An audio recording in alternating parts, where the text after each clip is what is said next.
I'll sign it," Sylvie Marchand said, and the words came out steadier than she felt, steadier than she had any right to sound, given that her hands were pressed flat against the kitchen table to keep them from shaking visibly. Across from her sat Rowan Callister, the most self-contained man in the Peace River district, watching her with the kind of patience that had nothing soft in it. Her father was staring at the floor. Her mother had gone very still by the window, the way she went still when she was holding herself together by will alone. The agreement lay between them on the table like something that had already decided the shape of the next several years of her life. She was 26 years old. 3 days ago she hadn't known his name, and now she was going to marry him to save the only home she'd ever known.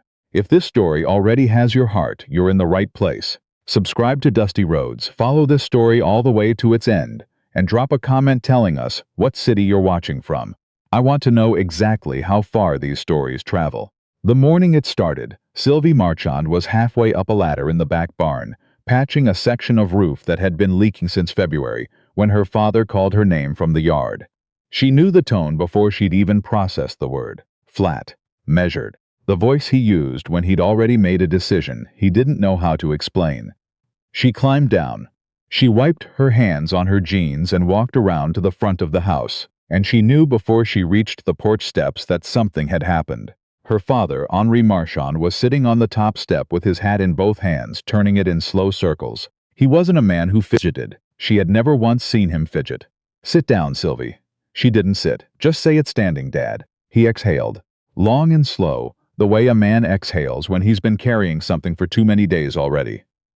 "Rowan Callister came to see me yesterday." Sylvie had heard the name. Everyone in the Peace River district had heard the name. Callister ran the largest working cattle operation north of Grande Prairie, had taken it over from his uncle 8 years ago when the man died without a will and left the whole thing in legal tangles that most people assumed would end in bankruptcy. They hadn't ended in bankruptcy. They'd ended with Rowan Callister owning clear title to 4,000 acres and a reputation for being either very shrewd or very lucky, depending on who you asked and whether they liked him. Nobody seemed to know if they liked him. He didn't give them much to work with. "Why?" Sylvie said carefully. "Would Rowan Callister come to see you?" Henry set his hat on his knee. "He's offering to clear the operating loan, all of it. The equipment debt, the feed advances from the co-op, the line of credit we haven't been able to service since the spring flooding." Sylvie was quiet for a moment. "In exchange for?" Her father looked at the yard. He didn't answer. "Dad." Her voice came out harder than she meant it to. "In exchange for what?" "Marriage," her mother said from the doorway. Paulette Marchand said it the way you say a thing when you've been sitting with it for a day and a half, and the only way out is through. He's asking for a marriage arrangement. You'd come to Callister Ranch as his wife. The debt gets cleared. Sylvie stood in the yard of the farm that had been in her family for 3 generations and felt something cold move through her that wasn't quite anger yet, but was getting there. "No," she said. "Sylvie, no. I'm not a parcel of land, Dad. I'm not a debt instrument. You cannot offer me to another person to settle the books." "He came to me because he respects your father," Paulette said quietly. "He said he'd heard about the Marchand farm, about how you've been running it. He didn't come with demands. He came with a marriage proposal. He came with an offer," Henri said. "He said you could refuse. He said if you refuse, he won't hold it against us." Sylvie laughed, and it came out sharper than she intended. "He won't hold it against us. How generous." She turned and walked back to the barn. She stood inside it for a long time, in the smell of hay and engine oil, and the particular dusty dark of a building that had been standing since her grandfather's time, and she pressed her hands against the workbench and breathed. She thought, "I will not do this." She thought, "I cannot do this." She thought, "We are going to lose this farm."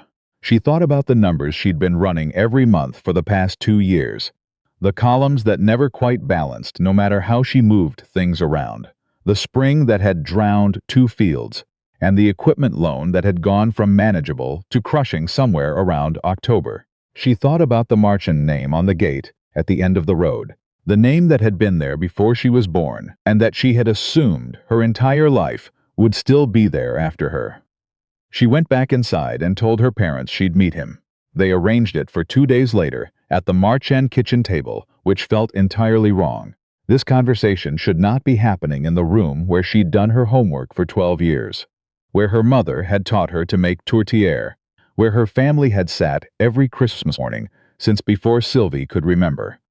The room smelled like coffee and wood smoke and something safe, and into it came Rowan Callister, ducking slightly at the doorframe, because he was tall enough that it was a reasonable precaution, and Sylvie sat across from him and took stock.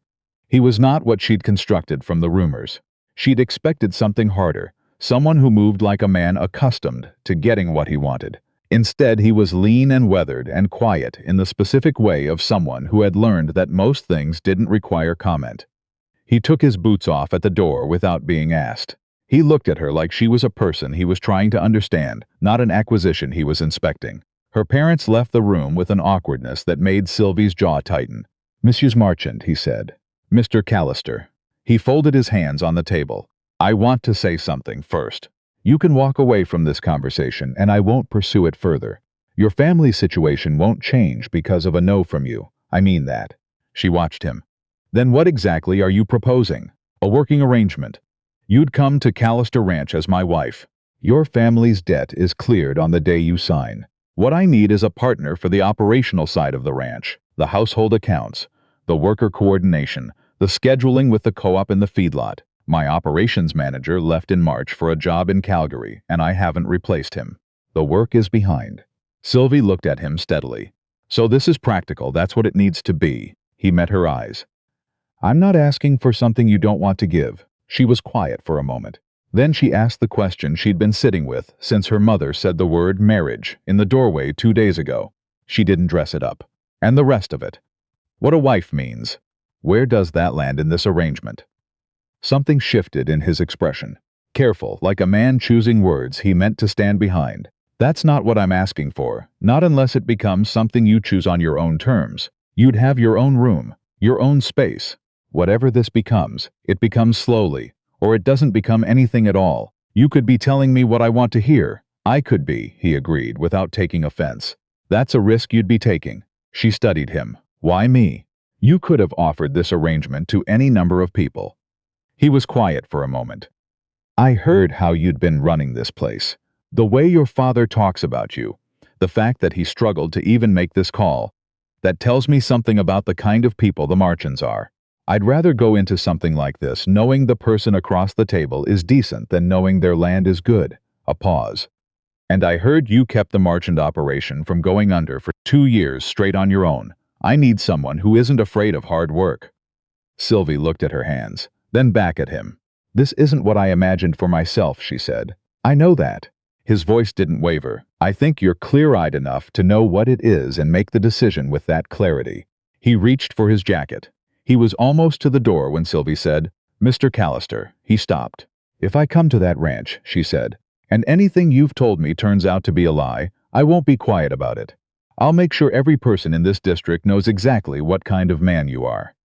He turned back, and for the first time something moved in his expression. Not a smile exactly. Something closer to recognition. Like she'd said the thing he'd been waiting to hear. "Good," he said. "Hold on to that." She told her parents yes that evening. She said it the way you say a thing once the deliberation is finished, when what's left is just the act of moving forward. Her father closed his eyes when she said it. Her mother held her too long and too hard. Sylvie let her. That night in her room she gave herself exactly 1 hour to feel all of it. The fear, the grief for the future she'd been quietly imagining. The specific anger of a woman who has been brought to a place where the options are this narrow. Then she sat up and made a list of what to bring. She was not going to Callister Ranch as a victim. She was going with her eyes open and her hands ready. She mostly believed that. She kept the part she didn't believe to herself. The wedding was a brief thing. The justice of the peace came to the Marchand house on a Thursday morning, and there were no guests except her parents and her younger brother Luke, who was 18, and didn't fully understand what was happening, which was maybe a kindness. Sylvie wore a blue dress she'd had for 3 years. Rowan wore a clean shirt and looked exactly as composed as he had at the kitchen table, which she was beginning to understand was simply how he was. When the JP asked if she consented freely, she paused for exactly 1 second. Long enough for her mother to draw a breath. Then she said yes. She carried her own bags to the truck before anyone could offer to help. The drive north was quiet. The land flattened out past the river, opened into the long-stretched sky of the Peace Country, and Sylvie looked at it and thought about how different it was going to feel to look at this same sky from someone else's land. Halfway there, Rowan said without turning from the road, "The housekeeper, Mrs. Petrie, comes Tuesdays and Thursdays. She left some food in. Your room is the one at the east end of the house. Better morning light." "Thank you," Sylvie said. A few minutes of silence. Then, "The crew knows you're coming. I told them you're the one they go to with anything related to the house side of operations. Anyone who has a problem with that can find work elsewhere." Sylvie looked at the side of his face. "You said that directly?" "Said it plainly." She turned back to the window. "All right," she said. The truck rolled north through the flat particular gold of a peace country August, carrying Sylvie Marchand, Sylvie Callister now, though the name felt like a coat she'd borrowed, toward a life she hadn't chosen, and a man she didn't know. She was frightened. She was angry. She was not going to break. She had decided that much definitively. The first morning at Callister Ranch, Sylvie lay still and listened. She was waiting for something, some quality of sound that would tell her what kind of place this was, what kind of man ran it. What she heard was work, not the sound of a day beginning. The sound of a day already well underway. Trucks moving in the yard, someone running a piece of equipment in the distance, male voices low and purposeful. She smelled coffee that had already been on long enough to get strong. She got up. She didn't sit in her room wondering. That was not who she was. She washed her face, put on clothes she could actually work in, pulled her hair back and walked out. Rowan was gone. There was a note on the kitchen counter, written in handwriting that was careful and economical, the hand of someone who'd learned to write as a practical matter and never developed any particular feeling about it. "Coffee's on. I'm at the east pasture till noon. Help yourself to anything in the kitchen. If you need something that isn't here, write it down and I'll have someone get it." R.C. Sylvie read it twice. Then she poured the coffee, found the kitchen, found it functional but organized in a way that suggested whoever had set it up hadn't thought about it in a while. She spent 20 minutes rearranging the dry goods shelf and the spice situation, which was frankly alarming. Then she made breakfast, not just for herself. She made enough for 10, because she'd counted that many people moving through the yard. When she carried the pan out and knocked at the bunkhouse door, there was a long pause. Then a man in his late 50s with a gray beard and a look of careful assessment opened it. "Morning," Sylvie said. "Breakfast. Come get it while it's warm." His name was Pete Sundberg. He'd worked for Callister Ranch for 9 years. He looked at her with the expression of a man deciding what category of person she was before he committed to an opinion. The other crew members were younger, most of them polite in the slightly formal way of people who'd been told to be polite and were actively remembering. One of them, barely 20, thanked her twice and went red about it. Nobody mentioned Rowan. She didn't ask. She didn't see him until dinner. She'd spent the day learning the house, which was larger than she'd expected, and considerably less rough. Someone had made real choices about it once, though not recently. There were no curtains in the main room. The filing system for the operational accounts was the kind of thing that happened when a competent person leaves and no one has replaced them. Sylvie noted all of it and didn't say anything yet. She cleaned what needed cleaning. She found a box of curtain hardware in the utility room and didn't install the curtains today, but she noted where they needed to go. She had dinner on the table at 6. Rowan came in through the back door at 6 exactly, which told her he was a person who kept a schedule. He stopped in the doorway when he saw the table properly set, and something moved briefly across his face that she couldn't name yet. "You didn't have to do this," he said. "You have to eat," Sylvie said. "So do I. It's more efficient to cook once." He sat. She sat across from him. They ate in a silence that was careful and a little formal and not hostile. "About halfway through," he said, "Pete mentioned you brought breakfast out. I made enough. Seemed wasteful not to." He looked up from his plate. "That's beyond what I asked of you." "I know." She met his eyes. "I don't do things by halves, Mr. Callister. If I'm managing this operation, I'm managing it properly." He looked at her for a moment. "Rowan," he said, "my father was Mr. Callister." He went back to his food. Sylvie looked at this man across the table, this quiet and contained person who had rearranged the next several years of her life with an offer and a piece of paper, and she thought, "I don't know what to do with you yet." When he stood to clear his plate, he cleared hers as well. She noticed that. The days found a shape that was, if not comfortable, at least navigable. Sylvie learned the ranch the way she learned most things, by paying attention and asking precise questions only when she couldn't figure something out herself. She learned which of the crew had families in town and which were living on site. She learned that two of the wives of longer-term workers, women named Beverly Strang and Dottie Okafor, had been fairly isolated since the operations manager left, because whoever had been coordinating that side of things had apparently also handled the informal social infrastructure of the place. Sylvie started visiting. Beverly had a 12-year-old with undiagnosed learning difficulties and a school situation that was becoming a problem. Sylvie knew enough about navigating rural school boards from her own childhood to help her make the right calls. Dottie was lonely in the precise way of someone whose husband worked 14-hour days and who had no one to talk to. Sylvie had conversation, and she gave it freely. Word came back to Rowan through Pete, apparently, that the crew wives were calling the new Mrs. Callister the best thing to happen to the operation in 2 years. Rowan said nothing about this to Sylvie directly, but one evening he set a box on the kitchen table without explanation. Inside were 2 sets of thermal curtain panels, the good kind with the blackout backing. For the main room, he said, and walked through to the back. Sylvie stood looking at the box for a moment. They were exactly the right color.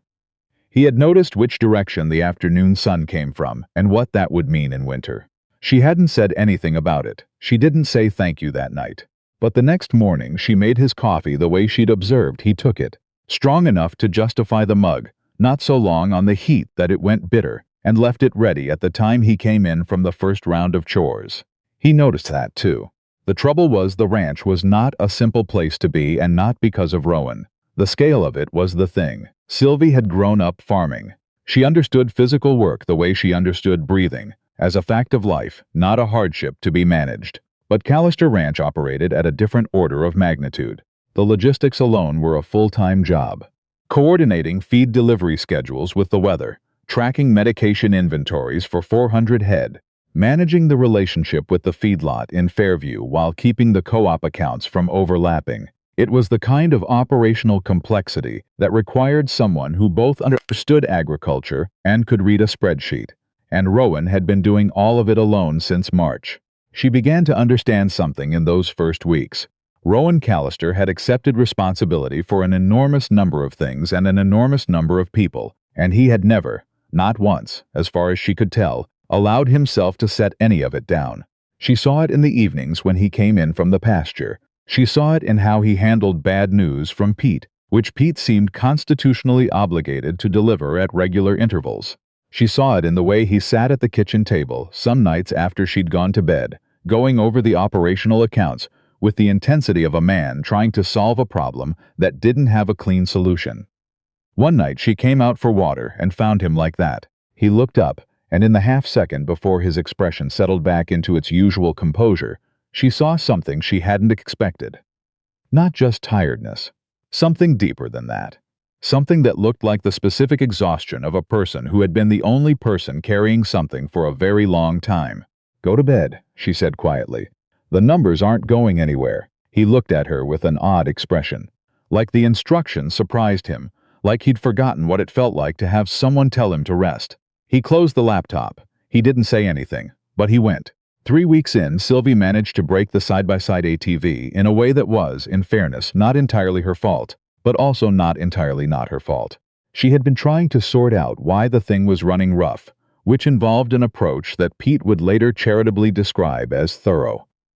By the time she understood the scope of what she'd done, it was late afternoon, and she had grease to her elbow and a problem that was going to require, at minimum, a parts order from the dealer in Grande Prairie. She went and found Pete in the equipment barn and told him without apparent shame that she had made the ATV situation worse and needed someone who knew what they were looking at. Pete blinked at her. "How much worse?"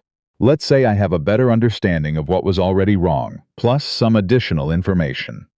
Pete, it turned out, had 17 years of small engine experience, and between him and Sylvie and a long phone call with the parts department, they had the thing sorted by early evening and running better than it had in 2 years. When Rowan came in for dinner and saw the grease on Sylvie's arm and then looked at her face and then at the ATV through the window, now visibly back in service, he said, "Pete told me. I figured. You could have waited and let me look at it. You were moving cattle in the north section. It needed dealing with." She put a plate in front of him. "It runs better now." He sat down, He was quiet for a moment. Then he said in a tone that had something careful in it, something that wasn't irritation. "You could have asked for help from the start, I know." She sat across from him. "I'm working on that." He held her gaze. "I can see that." Something shifted in the room, not dramatically, just a small adjustment in the space between them, like two people who have been holding themselves at a careful distance discovering there's slightly less distance than they thought.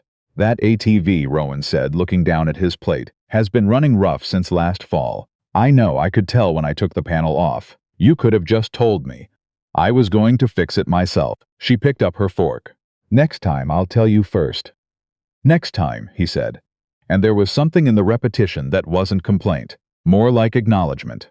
Like the phrase contained an assumption they'd both quietly agreed to. What she hadn't anticipated, what no one had warned her about, because it was the kind of thing you could only learn by being inside it, was how difficult it would be to maintain her wariness about a man who kept demonstrating he wasn't worth being wary of. She'd built the defenses carefully. She'd told herself a clear story. This is an arrangement. This man is a stranger. Don't mistake practical decency for genuine character. The problem was Rowan Callister kept not fitting the story. There was the matter of a young worker named Teddy Brandt. Teddy was 22, good with horses, poor with numbers, and in his second month at the ranch he'd made an expensive ordering error that had cost them 2 weeks of delayed processing at the feedlot. Pete came to Rowan with the details. Sylvie happened to be in the kitchen with the window open. She heard Rowan say, "Walk me through what happened." She heard Teddy explain it, stumbling, clearly braced for the conversation to go badly. Rowan listened without interrupting. Then he said, "You're going to go over every supply order with Pete for the next 3 months. You're going to learn those numbers until they're automatic, and I want a weekly check-in until I'm confident you've got it." Small voice from Teddy, "You're not letting me go. You made a mistake. Not a pattern. There's a difference." A pause. "Don't make it a pattern." Sylvie stood in the kitchen and looked at the wall. She thought about every foreman she'd watched growing up, the ones who cut people the moment they became inconvenient. She thought about the stories you heard in small communities about how people with power used it. She thought about a man who had just handed a scared 22-year-old a path forward instead of a door. She went back to what she'd been doing. She didn't say anything to Rowan about it, but she stopped reinforcing the walls quite so deliberately. The night that changed things, truly changed them in a way she couldn't come back from, was a Tuesday in late September, and it had nothing to do with anything grand. A cold front had come in fast, the way they did in the Peace Country, with little warning and serious intent. Sylvie had been out checking the south pasture fence with Beverly's husband Dale, and had gotten back just before it hit properly. She changed out of her wet clothes and assumed Rowan and the crew were managing the cattle, which they were. What she didn't know was that one of the older working dogs, a border collie named Cobb who had been on the property for 11 years, had been injured in the yard earlier that afternoon when a gate swung in the wind. Not critically, but badly enough that someone needed to stay with him through the night, and Rowan had not come in. Sylvie asked Pete at the back door. Pete's expression answered before his words did. "Dog barn," he said. "Boss has been in there since about 3. She took the flashlight and went. She found Rowan on the floor of the dog barn, Cobb's head in his lap, talking to the animal in a voice so low she couldn't make out the words. Just the sound of them, steady, patient, the voice of a person who had decided to be completely present for something that was scared and hurting, without calculating the cost of it. He didn't look up when she came in. She sat down on the other side of Cobb and held the flashlight where it would do the most good and didn't say anything, because there wasn't anything useful to say. She just stayed. An hour passed, then another. Rowan never moved away, never let impatience enter his voice, stayed as present with that dog as Sylvie had ever watched anyone be present with anything. Cobb made it through the night. By morning his breathing had steadied and the wound was clean, and the vet Pete called at dawn said he'd be fine with rest. But Sylvie sat in that barn through the cold and the dark and she watched Rowan, and somewhere in those 2 hours, something in her shifted that she didn't have a name for yet. When it was clear Cobb was going to be all right, Rowan sat back and put his hands on his knees and looked at the floor. His jaw was tight. He'd been holding something carefully controlled for a very long time. "He's been here longer than anyone except Pete," he said. "Came with the place when I took it over." "I know," Sylvie said. She didn't know, but she understood the shape of what he was saying. He was quiet. Then, in a voice that had nothing performed about it, "I hate losing things." So simple, so completely unguarded. Just the plain truth of him, said to a woman who had been his wife for less than 6 weeks. Sylvie looked at him across the dog. This quiet and self-contained man the whole district had built into something harder than he was, and she thought, there it is. There's who this person is. Not the operator who'd bought out 4 neighboring properties in 8 years. Not the silent presence that made people in the co-op office stand up a little straighter. Just a man who stayed with things he didn't want to lose until he couldn't anymore. "Come inside," she said. "I'll make coffee." He got to his feet slowly. He looked at her, and in his expression was something she hadn't seen before. Not gratitude exactly, but something underneath gratitude. Something that looked like surprise. Like he'd become so accustomed to managing difficult moments alone that being accompanied in one felt like unfamiliar country. "Sylvie," he said. "Come inside, Rowan," she said again, and walked out. He followed. She made the coffee, and he sat at the kitchen table, and neither of them said much, but they sat there for the better part of an hour. The window going gray with early morning, the heat coming on with a click and a breath of warmth. And Sylvie understood that something had passed between them in that dog barn that had nothing to do with debt or logistics or a piece of paper signed at her parents' kitchen table. She didn't have a name for it yet. But she didn't push it away either. She thought, as she finally said goodnight and went to her room, about a man who had sat all night on a cold barn floor for a dog because he refused to let anything go through hard things alone. She thought about what kind of person did that.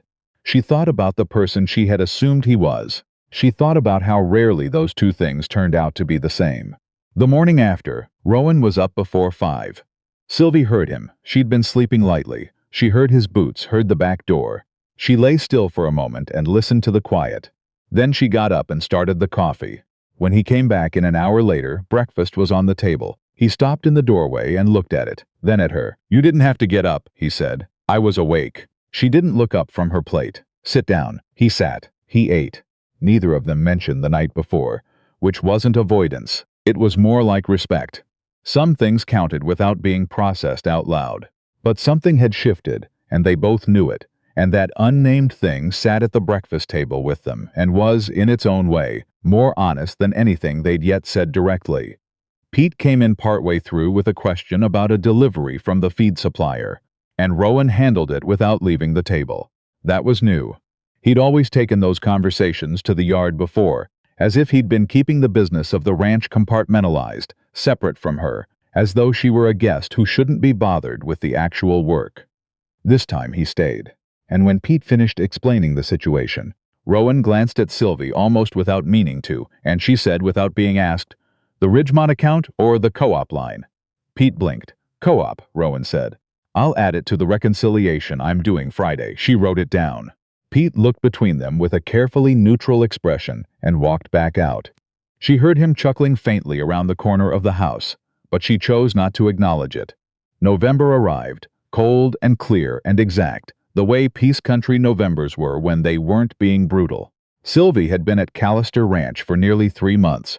She had a routine now. Routines were how she'd always managed hard things. Give the days enough structure and the difficult parts fit inside it and become survivable. She audited the operational accounts on Fridays. The system Rowan had been running, technically functional, practically exhausting, she'd reorganized within her first 3 weeks. In doing so, she'd found a processing fee from the feedlot that had been applied incorrectly for at least 18 months. She brought it up with Rowan over dinner.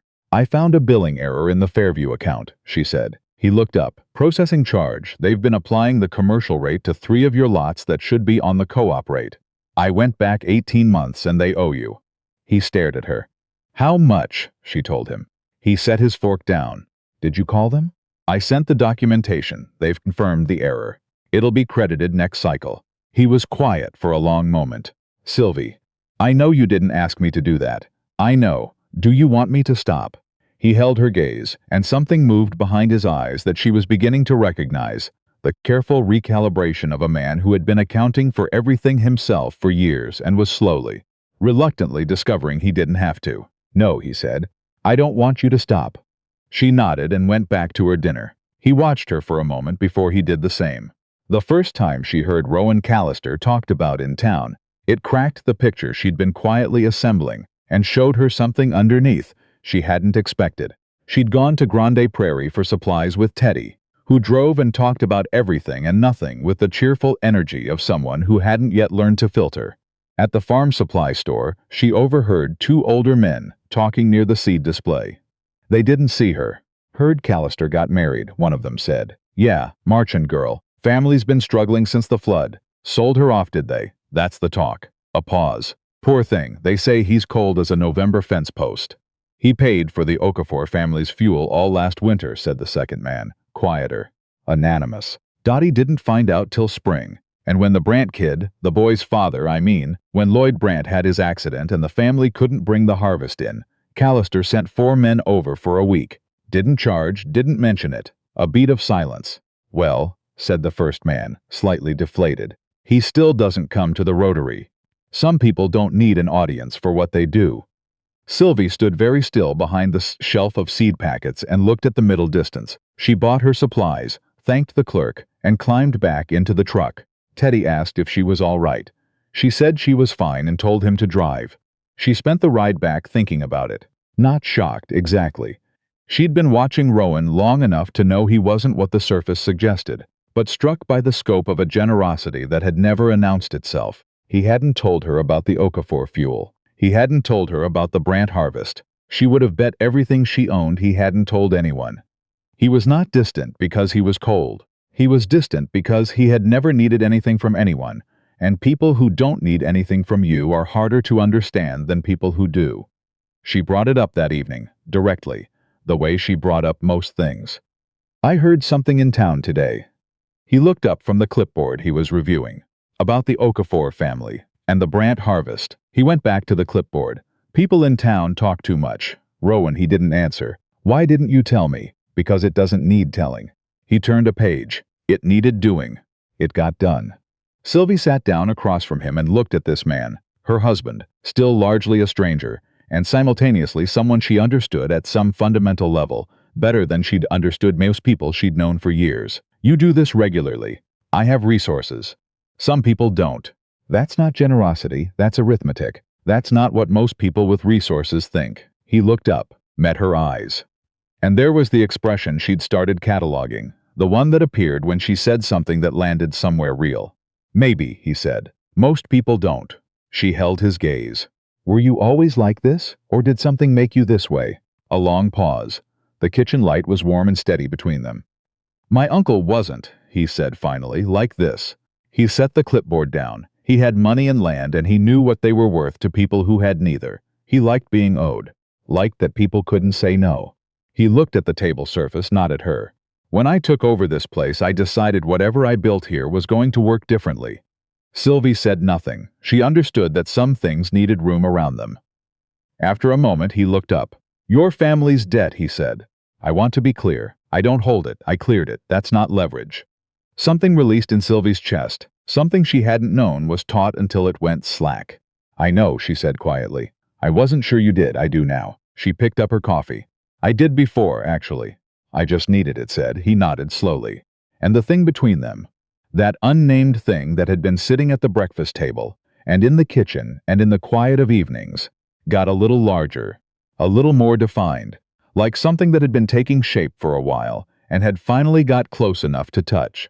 The moment Sylvie's last wall came down happened on a Wednesday afternoon, and it had nothing to do with any of the things she would have predicted. She was in the main room when she heard raised voices from the yard. She was at the door in seconds. One of the permanent hands, a man named Garrett Foss, and this was the Garrett Foss who had been on the ranch for 5 years, and who Sylvie had privately assessed as reliable but difficult, was squared up with a younger man she didn't recognize, someone from a neighboring property by the look of him. The situation had the particular charge of something about to become physical. Rowan was already there. He stepped between them without hesitation, not aggressively, decisively, the way a person steps into a space they mean to occupy. One hand flat on Garrett's chest, not pushing, just present. "Walk," he said to Garrett. Garrett's jaw worked. He held Rowan's gaze for a second, long enough to make a decision, then walked. Rowan turned to the other man. He couldn't have been older than 19, and looked at him until the adrenaline started leaving his face. "What's the actual problem?" Rowan said, with the patience of someone who genuinely wanted the answer. The kid swallowed. "The fencing on the north quarter. His dad's fencing. Garrett had said it was on Callister land and threatened to pull it." "Nobody's pulling anything," Rowan said. Even clear, like there was no adrenaline in him at all. "I'll have Pete look at the survey stake this week. If there's any question, your father and I will sort it out directly, the way adults sort things out. You ride home and tell him to expect my call tomorrow." The kid said yes, sir, with such visible relief that Sylvie felt something squeeze in her chest. After he rode off, Rowan turned and saw her at the door. He came toward the house and stopped beside her, close enough that she could have put her hand on his arm without effort, and said quietly, "Survey stake's probably fine. Garrett has a temper. Are you going to deal with Garrett?" "Already did." He looked at her. "You saw that." "I saw it." He held the doorframe above her and she looked up at him and she thought, nobody has ever taken care of this man. He had spent his entire adult life being the one who managed everything, and it had never once occurred to anyone to ask whether he needed managing too. She thought that was the loneliest thing she'd ever understood about another person. "Come in," she said. "I'll put lunch together. I need to get back out. You can get back out in 20 minutes. Her voice was firm but not unkind. "Sit down, Rowan." He looked at her. Then he sat down. And the look on his face when he did, the almost imperceptible easing in his shoulders, the breath he let out without quite meaning to, was the most honest thing she'd seen from him yet. 4 days later, she learned who Noel Stanhope was. She didn't hear it from Rowan. She heard it from Dottie Okafor, who had it from her husband, who had been in the coffee shop in Grimshaw on Thursday, when 2 of Stanhope's people were talking in the booth behind him, in the particular way men talk when they want to be overheard. Dottie arrived at the main house with tight lines around her mouth and her hands not quite still. Sylvie knew before she opened her mouth that it was serious. Noel Stanhope had been telling people in town that Rowan Callister had coerced the Marchand family, that Sylvie had no real choice, that the whole arrangement was exploitation made to look like necessity. Sylvie felt her jaw tighten. "That's not true. I know it isn't." Dottie pressed her lips together. "But Stanhope isn't interested in true. He's also been asking questions about the Callister water license, the one for the creek allotment on the west boundary." Something cold moved through Sylvie. Why? Nobody knows exactly. But his business manager has been in the licensing office twice in the last month. Word is he's looking for something. After Dottie left, Sylvie went to Rowan's office. She pulled out every operational and legal file in the cabinet. She sat down and began to read.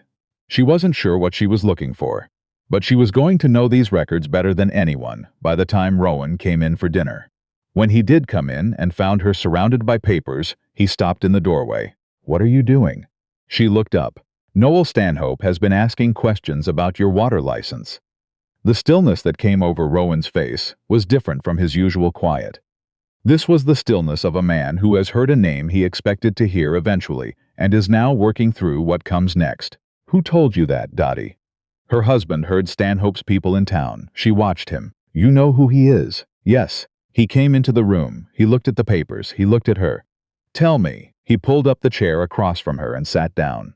The fact that he did this, didn't redirect, didn't take the information and go handle it alone the way she'd watched him handle everything alone, told her something had genuinely changed between them. "Stanhope wanted the creek allotment," Rowan said. The water license covered a creek that ran through the western boundary of Callister land, and it fed 2 of Stanhope's southern pastures during dry years. Without consistent access, Stanhope's expansion plans, which had been aggressively visible for the past year, were financially precarious. "He tried to buy the license rights twice," Rowan said. "Both times I said no." A pause. "Stanhope doesn't accept no. He works around it." Sylvie looked at the files. "What am I looking for?" He leaned forward. "The original license filing and any amendments. If there's a gap in the documentation, a lapsed renewal, an administrative irregularity, he could file a competing claim through the water board and force a review. And is there a gap?" Rowan met her eyes. "I don't know. I've never had reason to look that hard." Sylvie looked back at the papers. Then she picked up the oldest file, a provincial water license application from 17 years ago, edges soft from storage, and said, "Then we look." He stayed. She moved the lamp closer. And there in that office, with the November wind working at the windows, and the full weight of what was coming still shapeless on the horizon, they bent over the same documents and read together. Not husband and wife, exactly, and not strangers. Something that had no clean name. Something that had been built quietly from shared breakfasts and cold barn floors, and an old dog who made it through the night. Something that, even though neither of them had quite found the language for it, was already real. They worked until past 11. Sylvie's eyes ached. She'd been through every document twice. Rowan sat across from her, reading the license amendments with the attention of a man who suspected something in them, and wasn't going to stop until he found it. She found it at 11:45. It was small. A lapsed administrative renewal from 9 years ago, a 1-year period during which the license had technically been in abeyance due to a missed provincial notification. The license had been renewed afterward, and had been maintained continuously since, but the gap existed, 1 year. Depending on provincial water board interpretation, that gap could constitute an opening for a competing claim. She put her finger on it and looked up. Rowan leaned forward. He read it. He read it again. And something moved through his face that was not quite surprise. More like a man recognizing the exact shape of what he'd been afraid of. He knows about this, Rowan said. It wasn't a question. Has known, I'd guess, for a while. Sylvie looked more closely at the paperwork surrounding the gap year. Rowan, who handled your administrative filings 9 years ago? He took the folder from her, found the name on the renewal correspondence, and went very still. Stanhope's sister-in-law, he said quietly, runs an agricultural compliance firm in Edmonton. She did contract work for 3 ranches in this district about 9 years ago. He set the paper down. This would have gone through her. Sylvie felt the pieces assembling. She created the gap, or allowed it to occur. He stood up, hands on the back of the chair. That's not the same thing legally, but it might as well be. The room felt colder. He's not looking for something, Sylvie said. He already knows it's there. He's been waiting for the right moment. Rowan's jaw was hard. He's been landholding to the south all year. He needs that water to make the expansion viable. Sylvie looked at the documents. Then she looked at her husband's, standing in lamplight, with the weight of something that had been building for years closing in around what he'd spent his life building, and she felt something she hadn't expected. Not fear, not helplessness, clean anger, purposeful and specific and useful. We need a water rights lawyer, she said. Tonight, not tonight. First thing tomorrow. She was already organizing the papers into order. And we need photocopies of all of this before anything else happens to it. Rowan watched her hands moving over the documents. Sylvie. She looked up. You said we. She held his gaze steady and without hesitation. Yes, she said. He looked at her for a moment. Then he reached across and took half the stack to organize alongside her. The lawyer's name was Ingrid Lafleur, and she practiced out of Peace River Town, had been doing water and land law in the north for 22 years, and had the quality of a person who had heard every variety of trouble and remained unimpressed.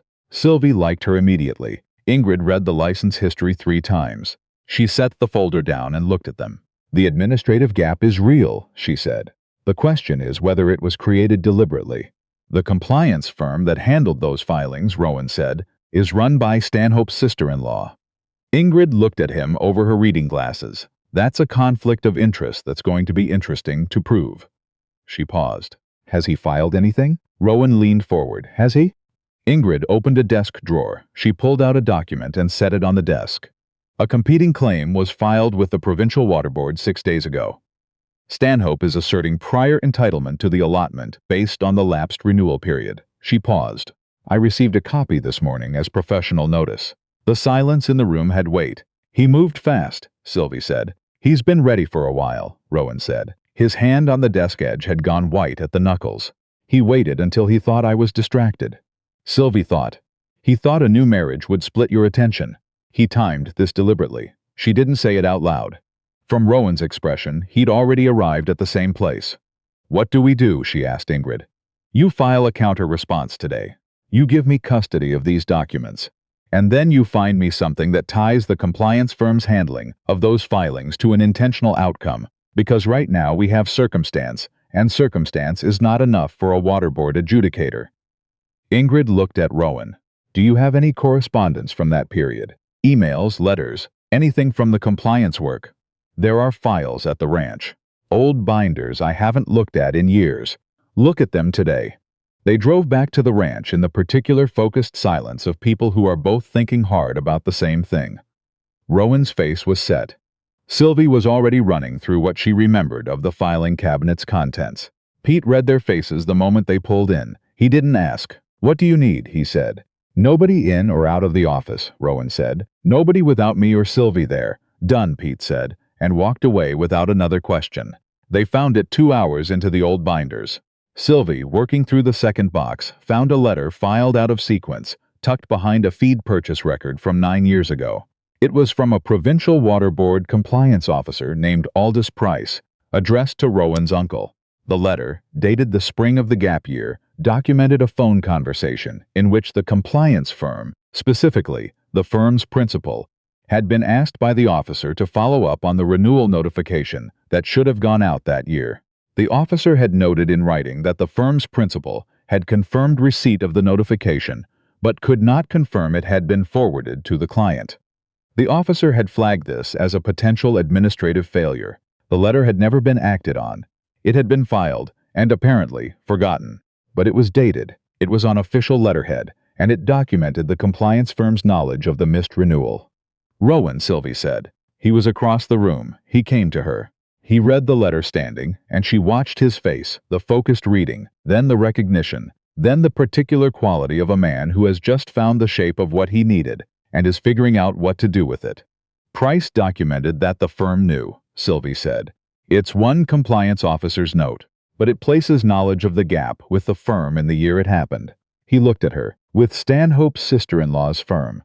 "It's a pattern," Sylvie said. "The gap. The firm's connection to Stanhope, this letter. It's not a confession. But it's a pattern." He looked at the letter for a long moment, then at her. "When did you learn to read legal situations like this?" "I learned to think like a woman who spent years advocating for things nobody was just going to hand her." She said it without bitterness, just fact. "Come on. We need to take this to Ingrid today." Ingrid read the Price letter with careful speed. She set it beside the license history and the competing claim and looked at all three together. "This," she said, "is a pattern." "That's what I told him," Sylvie said. Ingrid looked at her with the first undisguised appreciation she'd shown since they'd walked in. "Mrs. Callister, how did you find this letter?" "I was being systematic," Sylvie said. "And I was angry." Something moved at the corner of Ingrid's mouth. "Anger has resolved more water disputes than strategy in my experience." She gathered the documents. "I'm filing the counter-response this afternoon and attaching the Price letter as corroborating evidence. I'll request that the water board stay any action on Stanhope's claim, pending a full adjudication review." She looked at Rowan. "He won't accept this quietly. I know. He'll apply pressure elsewhere. Your banking relationships, your supply contracts, your co-op standing, if he can find a thread to pull." Rowan looked at her steadily. "Then he'd better get used to the feeling." Ingrid turned to Sylvie. "We'll need your testimony about the operational knowledge you have of the ranch. When we get to the formal hearing." "We'll be there," Sylvie said. Rowan looked at her when she said it. "We'll be there," he agreed. They met Stanhope on the highway south of town, not by coincidence. He was waiting in a truck pulled half onto the gravel, a large man in an expensive jacket with the posture of someone accustomed to being the largest presence in any given situation. He had a man with him. Rowan pulled over. He and Sylvie got out. Stanhope's eyes moved to Sylvie and calculated her presence before he'd said a word. "I'd prefer to discuss this privately," he said. "My wife," Rowan said, "is not going anywhere." Sylvie felt that land. "My wife is not going anywhere," said without hesitation, without explanation, as simple fact. "I'm prepared to make a fair offer for the water rights," Stanhope said. "A buyout, reasonable terms, saves us both a lengthy board process." "The license is not for sale," Rowan said, "and the administrative gap in the renewal history was created by a firm with a direct conflict of interest. We have documentation. You'll see it formally when Ingrid Lafleur files tomorrow morning." Stanhope went very still. "The Price letter," Sylvie said, and watched the name travel across Stanhope's face. He didn't break. Men like him had too much practice, but something behind his eyes recalculated fast. "I don't know what you think you have. We know what we have," Sylvie said, "and so do you." Stanhope looked at Rowan, looking for the crack, the hesitation, the fear that men like Stanhope always looked for. "You want a full board adjudication," he said. "That takes a year. It costs money. Money you're going to need for other things. Then we'll spend it," Rowan said. Flat, certain, the voice of a man who has already made peace with the cost. We'll stand on what's true. Stanhope looked at the two of them for a long moment, the man he'd been planning around, and the woman he'd dismissed as a distraction, sitting side by side on the hood of Rowan's truck. Something crossed his face he probably hadn't meant to show. He had miscalculated. Not the license, not the documents, the people. He got back in his truck when the sound of it faded and the highway was quiet. Sylvie let out a long breath. Rowan looked at her. She looked back. They were standing close, the way shared work and shared risk made people close. You said the price letter, Rowan said. I wanted to see his face. Strategically, it would have been better to save it. Strategically, yes. He was quiet for a moment. And then quietly, against what she'd started to understand was the considerable gravitational pull of his own composure. Rowan Callister smiled. Not broadly. Just enough. Just barely enough that she could see it. Yeah, he said. It would have been. She looked at the road ahead. Something warm was moving through her, and she let it. She was done pushing it away. Drive, she said. He did. The 2 weeks before the hearing were the hardest, and not because of the legal preparation. Stanhope's version of the story had spread through the district with the speed that only a bad story travels. Sylvie heard it in fragments, a conversation that stopped when she walked into the co-op office. A look from someone at the post office that lasted half a beat too long. The story was precise and specifically designed to be hard to counter. Sylvie Marchand had been traded by her family to a man with money. The arrangement was dressed as necessity, but it was transaction, pure and simple. The cruelest part was how close to truth it sat. Sylvie walked through it with her spine straight and her expression level. And she didn't explain herself to people who hadn't asked for the truth. She had learned young that defending yourself to people who have already decided is a waste of energy. But it cost her, in the particular way that being accurately seen matters to a person. She didn't tell Rowan how much. She thought she was hiding it. She was wrong. One afternoon she came back from town to find him in the kitchen, which was unusual. He was standing at the counter with his arms crossed, and when she came through the door, he looked at her with an expression that went directly through the face she'd been wearing. Pete was in town this morning, he said. He told me what happened at the co-op. Sylvie put her keys on the counter. It's fine. It's not fine. She looked at him. A woman I don't know implied in front of 4 people that I had no say in this marriage. I told her that I signed the agreement myself, after a conversation with my husband in which he said explicitly I could walk away. I told her the arrangement was honest, and anyone who wanted to suggest otherwise was welcome to come say it to my face directly. A beat. How many people heard that? Rowan said. 5, including the woman who works at the desk. Something moved through his expression, complete, settling. I should have. Don't, she said. Not harshly. Don't tell me you should have protected me from it.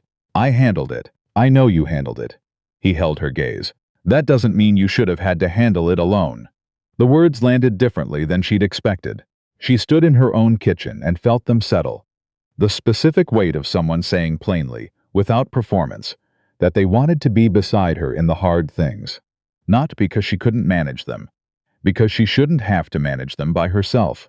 She thought about what she'd understood in the dog barn. Nobody has ever taken care of this man, and now she understood the other side of that. She had spent her entire life being the person who handled things. She had held herself together so consistently for so long that people had stopped checking whether she needed holding. I know, she said quietly. He crossed the kitchen. He stood in front of her, and this closeness was chosen. Not the closeness of a shared desk, or a truck bench, or a barn floor in the middle of the night, but something deliberate, something decided. He reached out and tucked a strand of hair behind her ear with 2 fingers, so careful it was almost nothing. 12 more days, he said. Then it's done, and if the adjudicator doesn't rule our way, she will. He said it without bluster, but if she doesn't, we appeal. And Stanhope spends every dollar he was going to make off that creek on lawyers. So do we, and eventually one of us runs us out. He paused. It won't be us. She believed him, not because she had to. Because she had watched this man for 4 months, and she understood now that when Rowan Callister said something plainly, he meant it in the deepest sense. Okay, she said. He stepped back. Dinner's not going to make itself, he said, and the moment folded itself into the ordinary, which was somehow exactly right. 3 days before the hearing, Stanhope made his last move. He purchased a short-term equipment note Rowan's uncle had taken out years ago. A note Sylvie had found in the files and flagged as nearly paid off. Stanhope bought it from the financial company holding it and immediately called the remaining balance due, on a technical default buried in the original terms. Sylvie got the notice from their lawyer while Rowan was out. She read it once. Then she saddled her horse. She'd been doing this without help for 2 months now, and rode out to find him. She found him at the west fence with Pete and Teddy. She handed him the notice without preamble. He read it. His face went still. Pete, who hadn't read it, read Rowan instead. "How bad?" he said. "Manageable," Sylvie said before Rowan could answer. Both men looked at her. "The amount is workable. I've been tracking the operating reserves every week. If we draw down what we set aside from the Fairview credit recovery, we cover it and still function." She looked at Rowan. "I checked this morning." Rowan looked at the notice in his hand, then at her. "You checked this morning. Before you were up. I've been checking every week. You know that." Something moved through him. Not defeat. Something harder than that. Something that went forward. "He wants us rattled going into that hearing." "I know what he wants," Sylvie said. "We're not going to give it to him." Pete looked between them with an expression he'd stopped trying to conceal. The look of a man watching something work out that he'd hoped would work out. That kind of quiet satisfaction. "I'll handle the banking side today," Sylvie said. "And I'm going to talk to the Okafor family and the Brants." She gathered her reins. "You've helped people in this district for years and never once made them feel they owed you for it. I think it's time we find out whether they'd be willing to say in front of an adjudicator who Rowan Callister actually is." He looked at her. "Character witnesses. Ingrid mentioned it. We just haven't moved on it." She looked at him steady. "Stanhope has been telling his version for months. It's time someone told yours." She turned her horse. She heard Pete say something behind her as she rode, and she heard Rowan's answer, and she couldn't make out the words, but she heard the tone, and she kept riding because there was work to do. The Okafor family said yes before she finished asking. Dottie Okafor looked at her across the kitchen table with the expression of a woman who had been waiting for someone to ask. Joseph Okafor shook Sylvie's hand and said, "He came to us after, you know, Rowan. He didn't want thanks. He said any decent person would have done the same." Joseph paused. "I've met a lot of people who say that. He's the only one I believed." Sylvie smiled despite herself. "That sounds right. The Brant family was the same." Lloyd Brant, whose harvest had come in on time thanks to 4 men who showed up unannounced and refused payment, shook her hand at the door and said, "You tell us when and where." She drove home with 3 committed witnesses and the banking matter handled, and something she recognized from long ago, from before the debt and the drought and the decision to sign her name to something she hadn't planned. She felt useful, not the grinding, braced for more bad news useful of the last 2 years. The real kind, the kind that comes from being exactly where your particular capacities are needed. Rowan was on the porch when she got back. He saw her face. "How many 3 families?" "Possibly 4. I stopped at the Sundbergs on the way and Pete's wife said she'd speak to him tonight." Rowan stepped off the porch. He took her horse's bridle as she swung down, and they were standing close again, that chosen closeness that had been slowly becoming natural. "Sylvie," he said, "don't thank me. It's not done yet." He shook his head slowly. "I wasn't going to thank you." He looked at her in the late afternoon light with that measuring quality she'd first read as coldness, and now understood as the opposite. The careful attention of a man who meant everything he noticed. "I was going to say I don't know what I did to deserve this." She looked at him. At the man who had walked into her family's kitchen on a hard morning and told her she could say no, who had cleared her family's debt and then never held it, who had sat on the floor of a cold barn all night for a dog, who sent help to struggling families without signing his name to it, who carried enormous things alone for years, and somehow remained one of the most decent people she'd ever stood next to. "You showed up," she said. "You were honest. You didn't pretend to be easier than you are." She paused. "That's not nothing, Rowan. For most people, that's everything." He looked at her for a long moment. Then he reached out and took her hand and held it, not as a prelude to anything, not with ceremony. Just held it the way you hold something you don't want to put down. She let him. The morning of the hearing, Peace River town was cold and the parking lot outside the provincial building was fuller than Sylvie had expected. The Okafors were there, the Brants, the Sundbergs, Beverly Strang with her husband, Teddy Brant, who had come on his own in a clean shirt, uninvited, because he'd heard what was happening and decided he had something to say about the kind of man Rowan Callister was. Rowan saw Teddy and stopped walking. Teddy looked at the ground. "Figured you might want someone to say what they know," he said. "I got something to say." Rowan was quiet for a moment. "That helps," he said. Ingrid Lafleur was measured and precise and brilliant in a way that Sylvie had suspected but now fully understood. She laid out the case methodically. The water license history, the administrative gap, the compliance firm's conflict of interest, the price letter. Each piece placed with care, each connection named without overstatement. Stanhope's lawyers, two of them, from Edmonton, were competent. They argued the gap as controlling, questioned the price letter's provenance, suggested that administrative inconsistency in rural license filings was common and could not imply intent. It was professional. It would have worked against a less prepared opponent. Then Ingrid called the character witnesses. Joseph Okafor told the hearing about the fuel. His voice was steady, and he looked at the adjudicator throughout. Dottie Okafor corroborated it, added that when she'd finally found out and tried to thank Rowan, he'd changed the subject within 30 seconds. Lloyd Brandt described the harvest. Pete Sundberg, who was not a man of many words, said the 4 words that Sylvie thought might be the most effective testimony of the day. "He does what's right." Then Ingrid called Sylvie. She walked to the front of the room with her shoulders back and her hands steady. She sat in the chair and looked at the adjudicator and waited. Ingrid asked about the marriage arrangement. Sylvie told the truth.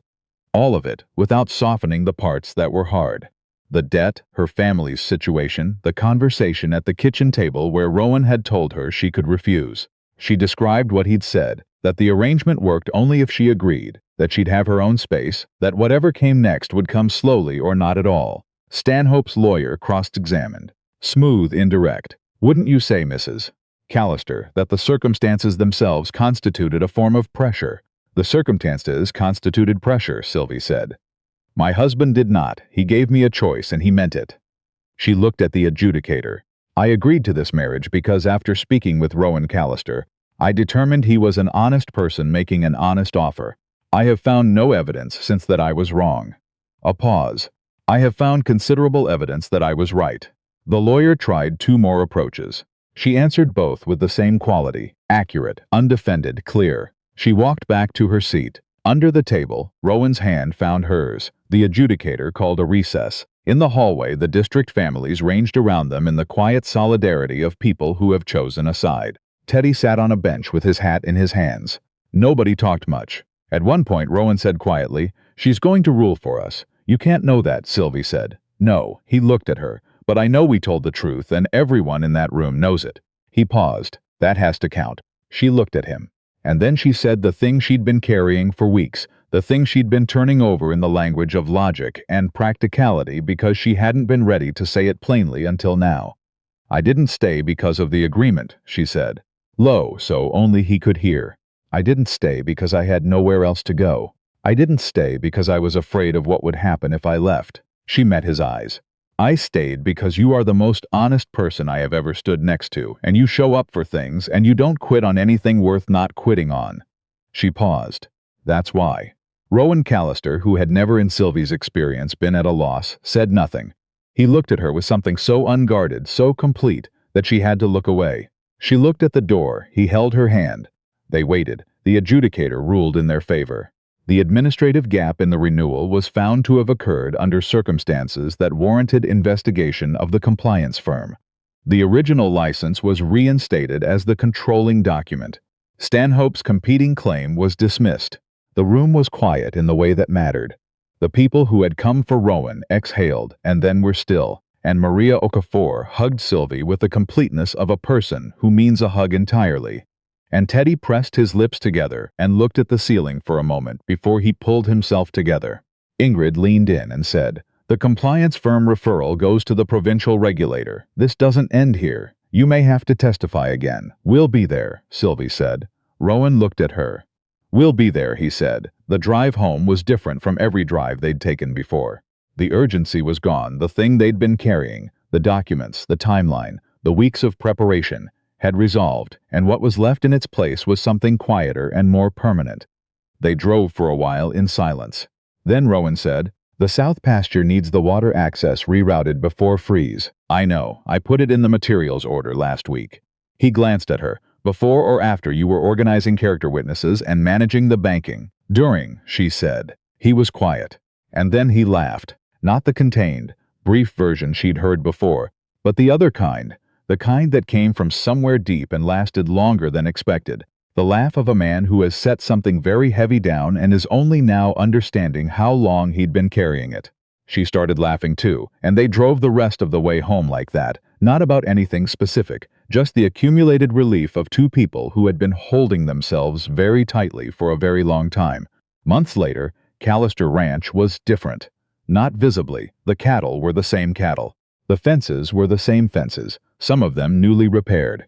Pete still brought bad news with the reliability of a man who'd made it a professional practice. And Teddy still got his numbers wrong occasionally, and the co-op delivery still ran late on Fridays. But the ranch was not silent anymore.